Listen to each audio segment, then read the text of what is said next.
يا مساء الخير. لو أول مرة تشوفوا فيديوهاتي ما تنسوش الاشتراك واللايك والشير عشان يوصل لكم كل جديد. النهاردة عملت فطيرة بالجبنة جميلة جميلة بجد، خفيفة وسهلة وبتتعمل بسرعة مبتاخدش وقت. في الأول جبت كده 2 فلافل قطعتهم قطع صغيرة، وكمان جبت طماطمية برضو صغيرة قطعتها، هقطعها قطع صغيرة كده. وما بكترش الطماطم علشان ما تنزلش ميه كتير في الفطيرة وكده، هي يعتبر يعني جلاش بس هي نفس فكرة الفطير بالظبط. حطيتهم كده في بولة، وبعد كده اي نوع جبنة بقى عندك، مش شرط يعني حاجة معينة، سواء بقى جبنة رومي، كيس اللي هو اللي بيبقى فيه مشكل جبن، اي حاجة موجودة عندك كله هيمشي. في ناس بتحط فيها بسطرمة، زيتون، اي نوع جبنة. دي مثلا جبنة فيتا خدت منها برضو قطع وقطعتها، لان اصلا الجبنة الفيتا دي جميلة جدا قوي بتبقى حلوة قوي في الحاجات اللي بتدخل الفرن يعني، او المعجنات او الكلام ده، وكمان سعرها كويس وعلى قد الايد.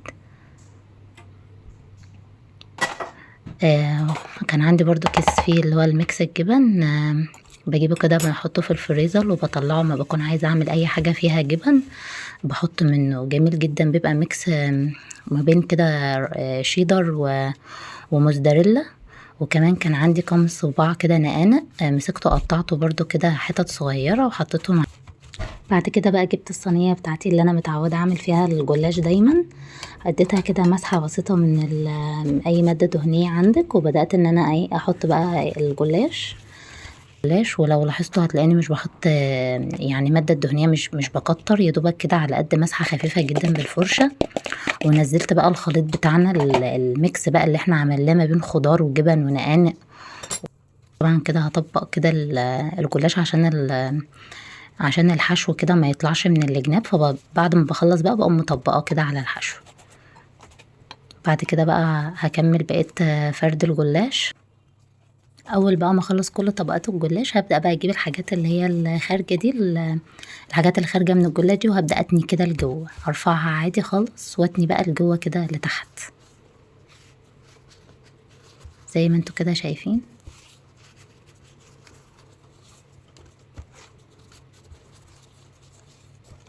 بس كده ظبطتها، ضغطت عليها كده بايدي من كل الجوانب، وهبدأ ان انا اقطعها. طبعا اما بيبقى الجلاش بالجبنه بتبقى القطع كبيره شويه، يعني ما بنبقاش مثلا زي بتاع الحلويات بيبقى صغير. بعد ما خلصنا تقطيع الجلاش هندي بقى مسحه خفيفه جدا برضو من السمنه، وبعد كده هدخله الفرن شويه لحد ما يبدأ ياخد معايا لون بسيط من تحت. هبدأ اجهز التشريبه اللي هي بتبقى بيضه عليها حبه ملح وفلفل، وبحط عليها نص كوباية لبن وبقلبها كويس. وما تقلقيش البيضة مش بتعمل زفارة خالص خالص، لان الفلفل يعني بيضيع الطعم دوت، وكمان اللبن، فما تقلقيش ابدا من الحتة ديت. وممكن لو انتي ما انتيش حابة البيضة ممكن تشيليها خالص ونستكفى باللبن وعليها رشة ملح وفلفل، ونحطها على الجلاش بعد ما ياخد يعني سيكة لون كده بسيطة من تحت، ما يعني ما يتحمرش قوي، ولكن يكون يعني اخد السخونية بتاعة الفرن وكده. هننزل عليه باللبن ونقعد نميل الصينية كده عشان نطمن ان التشريبة دي وصلت للجلاش كله. وبعد كده بقى هندخلها الفرن. ودي كان شكلها بعد ما طلعت، شايفين شكلها جميل ازاي. هي ممكن بس زادت معايا في التحمير شوية، ولكن كانت جميلة يعني، وكانت كمان مورقة خالص، وكان ميكس حلو قوي ما بين الجبن والخضار في الحشوة. انا متأكدة ان هي هتعجبكم. كانت سخنة شوية مكنتش عارفة امسكها، ولكن بجد كان ميكس خطير ما بين الجبن والجلاش. ومتنسوش اللايك والاشتراك في الصفحة، وكمان اكتبولي في التعليقات لو انتوا عاوزين وصفة جديدة. سلام.